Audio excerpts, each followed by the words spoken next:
Hai, terima kasih buat kalian yang udah ngeklik video ini.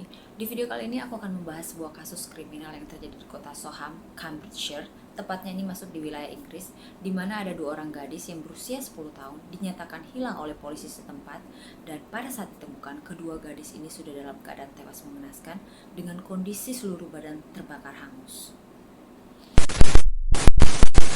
Kalian pasti punya teman dekat kan, apalagi temannya itu masih tetanggaan dan juga satu sekolah. Nah, sama halnya dengan kedua gadis ini bernama Holly Wells dan juga Jessica Chapman. Mereka ini teman baik sekaligus juga teman satu sekolah ya, jadi kayak sohib lah gitu. Nah, sampai satu hari mereka dinyatakan hilang oleh polisi setempat. Tanggal 4 Agustus 2002, mereka dinyatakan hilang pada saat mereka keluar membeli permen. Awalnya si Jessica ini datang ke rumah Holly untuk main-main sekaligus juga bawa hadiah tuh, kayak kalung berinisial H, kan Holly. Nah, dia bawa kalung itu karena dia baru habis selesai jalan-jalan sama keluarganya. Ya udah dibawa oleh-oleh tuh buat si Holly. Nah, Jessica kan datang pukul 11.45, udah mau jam 12-an. Terus di rumahnya Holly ternyata ada acara barbekyuan antara mamanya sama teman-temannya, acara kecil-kecilan lah seperti itu. Pukul 17 mereka berdua ganti kaos tuh, ganti kaos Manchester United. Mereka berdua nih penggemar berat sepak bola Manchester United lah. Dilihat mamanya gemes, ya udah difotoin lah. Mana tahu buat kenang-kenangan nanti besar kan bisa lihat tuh kekompakan mereka, nggak ada habis-habisnya tuh. Nah, sekitar jam 18.10 selesai makan malam, mereka berdua ini balik lagi dong ke kamar untuk main-main lagi.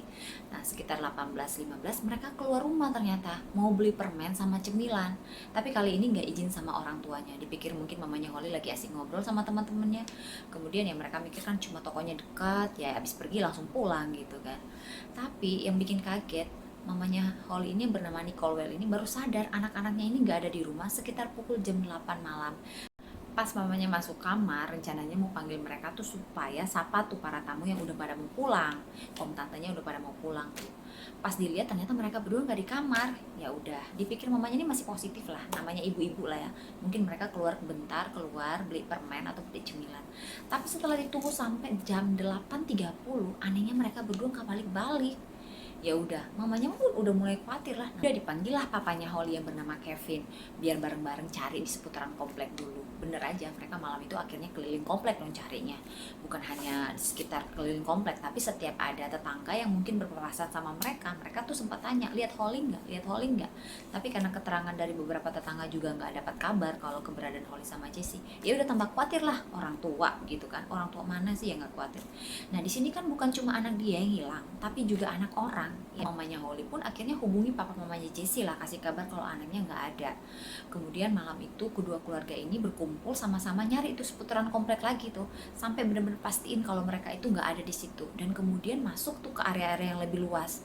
Tapi karena udah malam ya, sampai pukul jam 10 mereka udah nggak tahu lagi mau cari kemana, udah putus asa lah istilahnya. Lagian udah malam, dan akhirnya kedua keluarga ini pun memutuskan untuk melaporkan anak mereka yang hilang ke kantor polisi terdekat. Itu pas polisi menerima laporan ya langsung gercep lah, gerak cepat gitu, langsung melakukan pencarian di daerah-daerah di mana Holly sama Jessie ini hilang. Kemudian esoknya polisi melakukan publikasi tuh foto yang mereka ambil pada saat mamanya foto pas mereka pakai baju Manchester United itu yang pada saat mereka hilang ya. Nah, ini kan supaya memberikan informasi kepada warga Soham, mana tahu siapa yang lihat bisa menginformasikan keberadaan kedua gadis ini ke keluarga terdekat atau enggak ke polisi setempat gitu. By the way, ini kan kotanya cuma kecil ya, sekitar 8.000 jiwa. Jadi berita hilangnya Holly sama Jessie ya langsung nyebar luas lah secepat itu. Kemudian warga di sana tuh naruh simpati tuh ke atas berita ini dan kejadian ini. Makanya beberapa dari warga di sana, sekitar 100 orang, mereka turut membantu polisi menjadi sukarelawan mencari Holly sama Jessie. Pencarian ini bukan hanya di sekitar wilayah Cambridgeshire aja, tapi juga sampai ke wilayah lain, di mana polisi juga bekerja sama dengan polisi-polisi yang ada di sekitar wilayah Staffordshire. Kemudian dari informasi yang didapat dari kepolisian Staffordshire, pernah terjadi penculikan juga, tepatnya di kota Yurudis, di mana ada seorang gadis berusia 6 tahun sempat diculik tapi berhasil lolos dari penculikan itu. Kemudian si pelakunya ini masih buron. Kemungkinan ada kaitannya antara pelaku dengan hilangnya Holly sama Jessie. Polisi juga mendapatkan informasi di mana ada mobil van putih yang diparkir agak mencurigakan tuh. Ya udah, polisi pun langsung gercep dong, datang dong, langsung geledah isi dalamnya. Pas dicek kosong aja, yang nggak ada isi apa-apanya. Ya udah, berarti nggak ada hubungannya dengan hilangnya Jessie sama Holly. Informasi lain datang juga dari warga nih yang bilang, Pak coba dicek tuh, ada tumpukan tanah pas di depan minimarket. Coba jangan-jangan itu ada 2 orang yang sedang ditimbun. Mana tahu di dalamnya ada orang. yang mendapatkan informasi seperti itu ya polisi langsung gercep juga lah, pergilah dia ngebongkar isi dalamnya. Pas dicek memang cuma timbunan tanah aja, nggak ada hubungannya sama Holly sama Jesse. Jadi berbagai informasi sekecil apapun polisi semua terima tanpa memandang memilih apapun itu, biar ada sedikit titik terang di mana ada jalan untuk bisa menemukan Holly sama Jesse. Nah, selain beberapa informasi-informasi tadi yang dikumpulkan polisi, polisi juga mengumpulkan beberapa saksi nih yang sempat melihat si Jesse sama Holly di hari mereka hilang. Yang pertama tuh datang dari Mark. Dia bilang kalau dia tuh melihat mereka berdua memang lagi jalan tuh pas menggunakan baju Manchester United pada saat dia lewat dengan mobil tuh di area jalan Sun Street. Nah, kesaksian selanjutnya tuh datang dari wanita muda yang bernama Karen Greenwood. Dia bilang kalau dia memang sempat melihat mereka berdua tuh lagi jalan santai kok sambil pegangan tangan tuh pakai Manchester United yang sama tuh pada hari dimana mereka hilang. Dan mereka pada saat itu jalan memang di area College Road itu. Dan yang terakhir datang kesaksian dari seorang pria yang bernama Ian Huntley. Nah, Ian Huntley ini bekerja sebagai penjaga sekolah, tapi bukan penjaga sekolah di sekolahnya si Holly sama Jesse ya, beda lagi gitu. Nah, dia ini pacaran sama wanita yang bernama Maxine Card. Nah, Maxine Card ini bekerja sebagai asisten guru di sekolah Holly sama Jesse.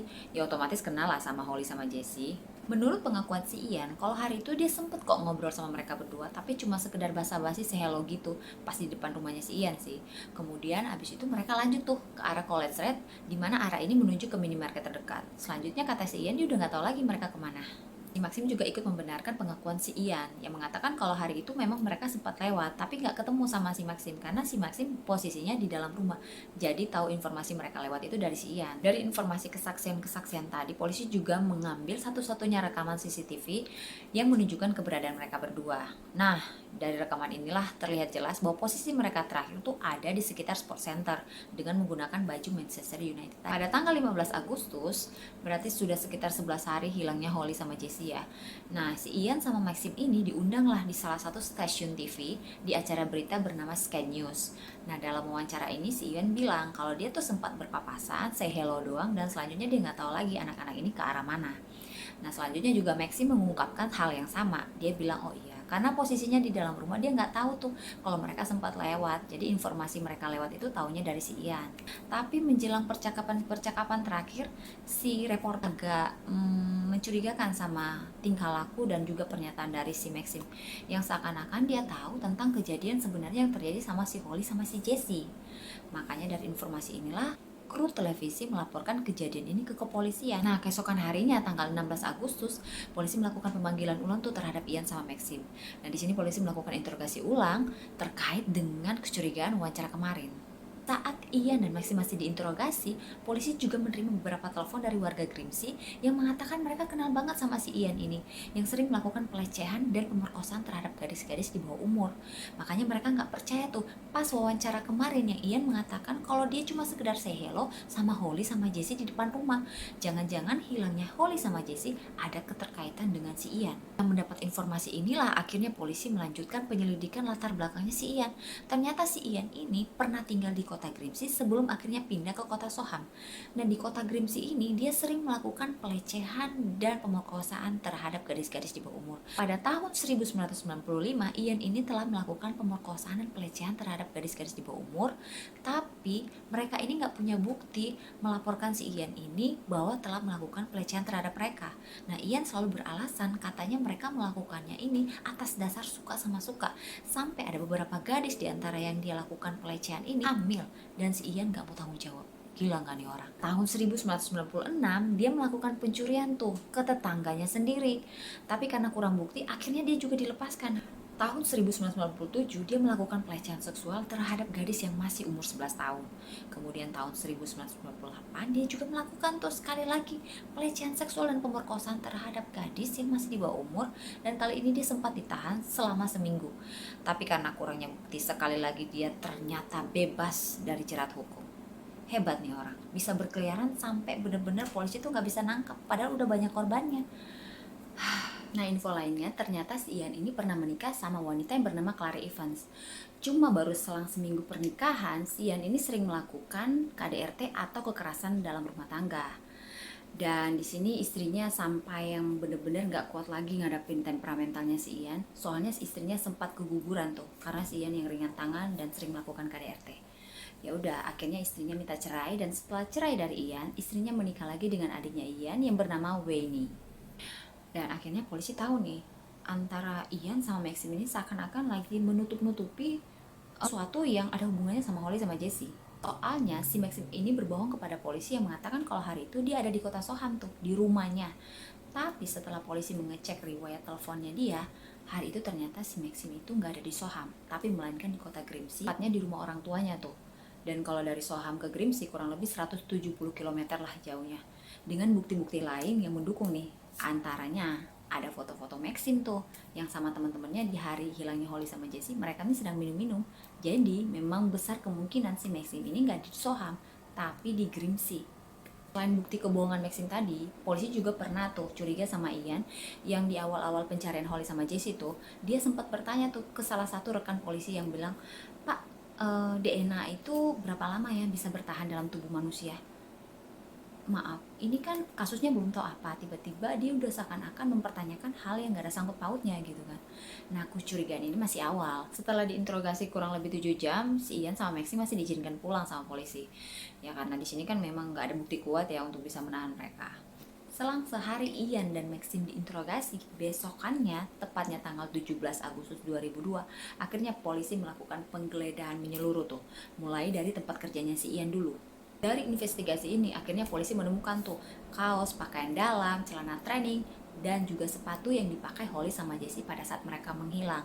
Tapi semua barang ini sudah dalam kondisi setengah terbakar di dalam tong sampah, di mana tong sampah ini masih di area halaman sekolah tempat Ian bekerja. Dari beberapa barang bukti tadi, polisi menemukan tuh ada beberapa helai rambut yang nempel di kaosnya Manchester United dan dipakai Holly sama Jesse.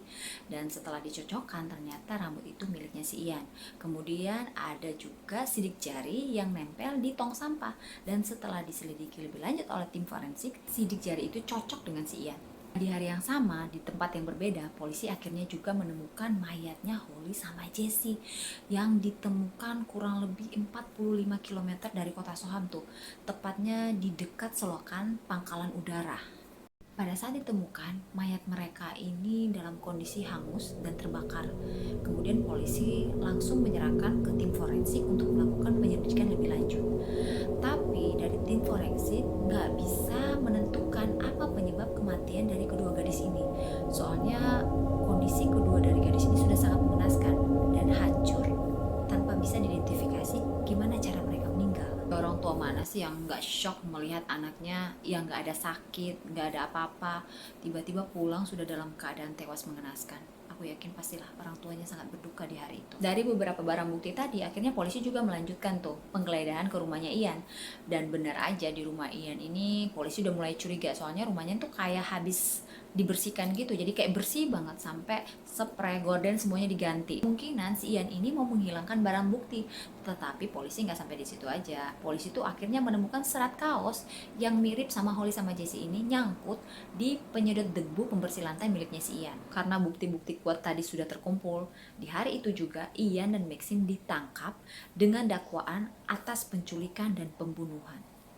Dari penahanan ini, Maxim pun akhirnya merubah keterangan yang dari awal dia ngotot banget bahwa dia ada di kota Soham.